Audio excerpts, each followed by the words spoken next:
Hey VC, how you doing? My name is Rod, and here to do just a little video about 7 guitar players that just, to me, are mind-blowing musicians, and they really need the recognition for that. Most of them, man, everyone knows of.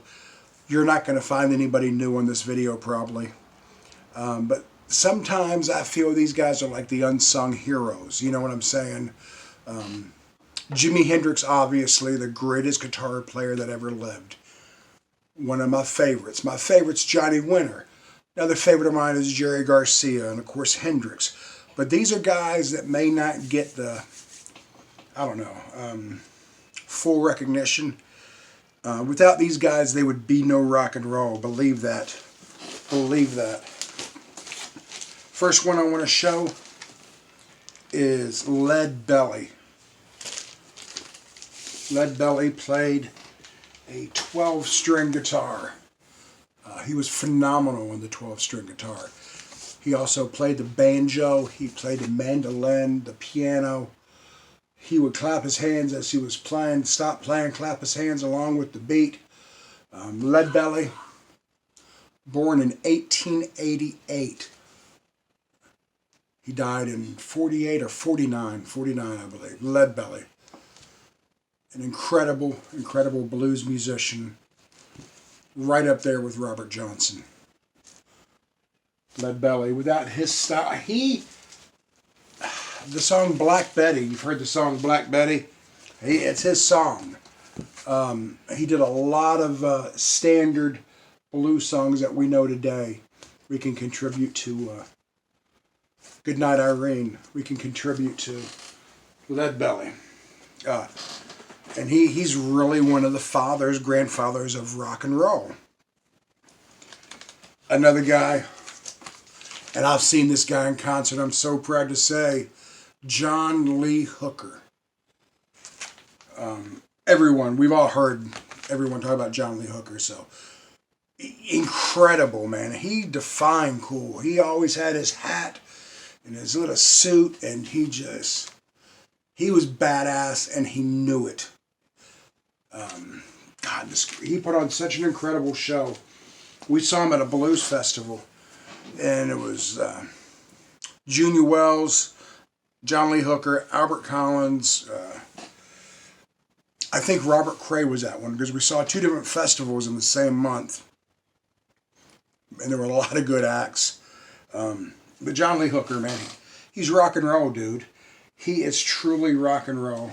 And this may offend people, and I don't mean to, but Elvis Presley was not the king of rock and roll. He was a great performer. He was not a rock and roll. He didn't play the guitar. He didn't play the piano like Jerry Lee Lewis. Guys like this actually deserve the credit for the foundation of rock and roll, man. Buddy Holly was 10 times the musician Elvis ever was.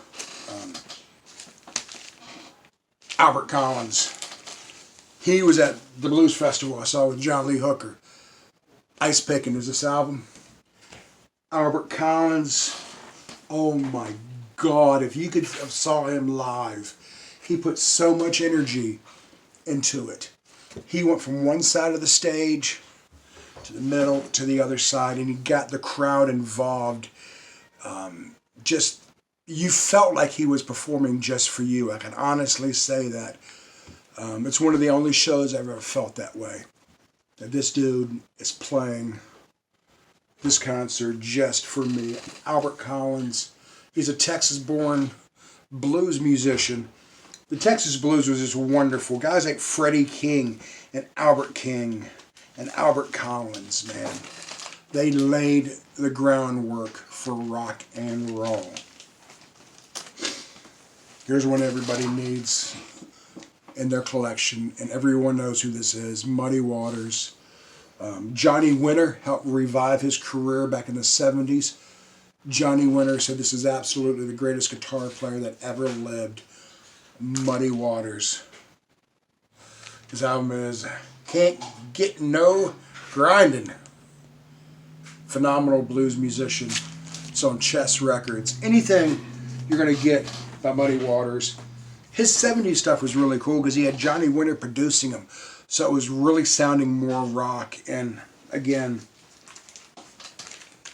no Muddy Waters, no rock and roll.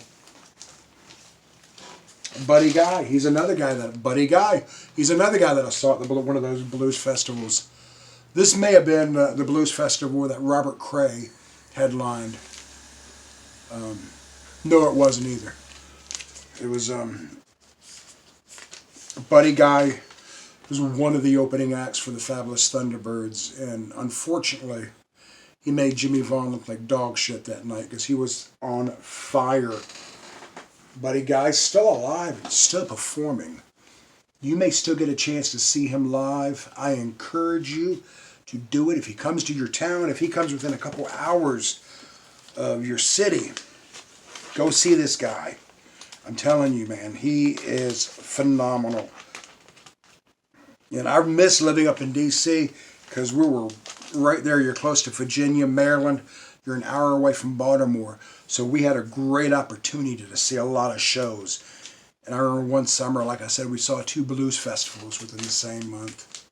Buddy Guy, still alive, still kicking ass. And I'd mentioned Robert Cray.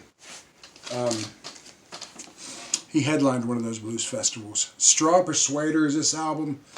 This is the album that really broke him through. I saw him play as the headlining act. But like 2 years earlier, I saw him open up for Eric Clapton. And he held his own, man. Trust me. Robert Cray, a great album. Strong Persuader. Had a very well-known song, Smoking Gun. Even the rock and roll stations up in D.C. were catching on to it. I'm so afraid I'm going to find you with a so-called Smoking Gun.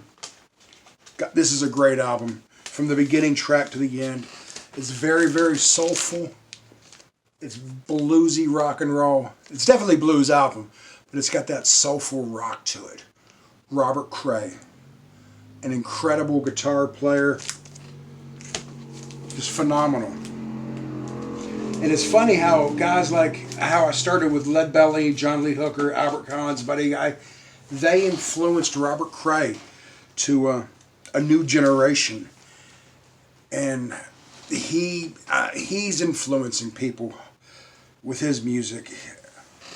People like Gary Clark Jr. Guy's only in his 30s. He's phenomenal. Eric Clapton said he's the best guitar player he's heard since Jimi Hendrix.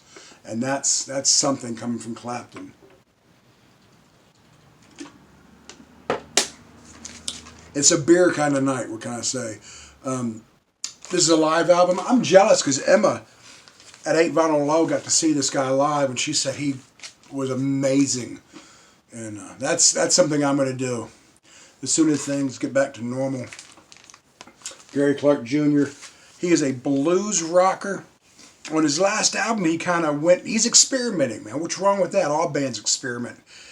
He had some, I'd say hip-hop elements in his last album. He had one of the songs sound like the Bad Brains, which was really cool. Some of it was just straight up blues rock. He had one song that, like I said, it sounded like the Bad Brains, then some soul music. But he's a straight up blues rocker. You got to see this guy live. I can't wait to because I never have. It's on my list to do. A couple albums I left out. I shouldn't have.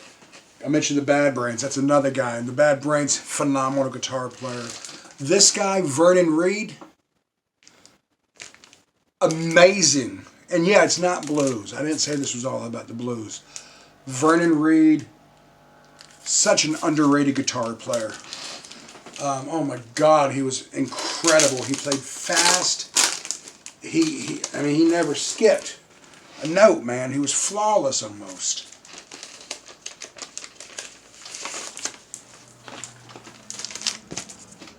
He, I feel, never really got his just credit. And it's sad because then they won a Grammy, I think, for Best New Artist. He mentioned the fact that bands like the Bad Brains never got their just due, and he was here to change that. And they weren't around long enough, unfortunately. These guys opened up for the Rolling Stones, man, and let me tell you, they had the crowd so pumped up, it was not even funny. Living Colour's the band. Vernon Reed is the guitar player I'm talking about. And without these guys I mentioned, there would have been no Vernon Reed. And you could hear Vernon Reed's influence on Gary Clark. You really can. Gary Clark Jr. Anyway, I just wanted to highlight some guitar players that I find amazing guitar players. You probably already knew all about them, but we could still talk about them. Let me know in the comments what you thought of the video. Who are some other guitar players that really need their just due? And I wanted to focus on the African Americans, man, just because that's rock and roll. That's what started rock and roll. Without John Lee Hooker, without Robert Johnson, Leadbelly, all that stuff never would have evolved. Ever would have evolved. And in rock and roll's heyday, bands like this, they got some MTV play, which was really cool. They got what they deserved. But there wasn't enough, I think, diversity in rock and roll, if you know what I mean. Everyone labeled as a white boy's music or something like that. And it's not, man. Music is for everybody, be it rock and roll, jazz, whatever. The world's going crazy. There are shootings everywhere. People attacking Asians and just, I don't understand what's going on, man. Everyone needs to listen to music. Everyone needs to listen to the blues and to the Grateful Dead and to reggae and jazz and just chill out. I think that's people's problem today. I really do. Guys, cheers. Here's my shameless plug to the so-called King of Beers. I normally don't drink Budweiser. My son-in-law gave me one, so what the hell, huh? Guys, love yourself, love your neighbor, and do something nice for somebody this week. Peace.